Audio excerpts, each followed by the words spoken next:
திருப்பாவை 11வது பாசுரம். கற்று கரவை கணங்கள் பல கரந்து செற்றார் திறவழிய சென்று செரு செய்யும் குற்றமொன்றில்லாத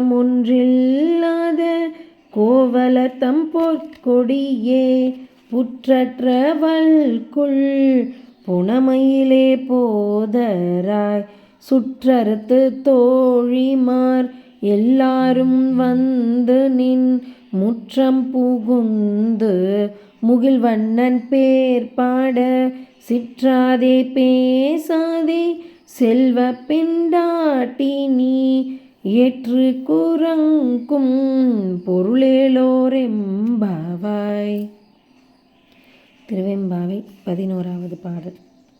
முய்யார் தடம் பொய்கை புக்கு புகேரென்ன கையால் குடைந்து குடைந்து உன் கழல் பாடி ஐயா வழியடியோம் வாழ்ந்தோம் கண்ணாரழற் போல் செய்யாவின் நீராடி செல்வா சிறுமருங்குள் மையார் தடங்கண் மடந்தை மணவாளா ஐயா நீ ஆட்கொண்டு அருளும் விளையாட்டின் உய்வார்கள் உய்யும் வகை எல்லாம் உயிர்த்தொழிந்தோம் உய்வார்கள் உய்யும் வகை எல்லாம் உயிர்த்தொழிந்தோம் ஈயாமல் காப்பாய் யமையேலோரெம்பாவாய்.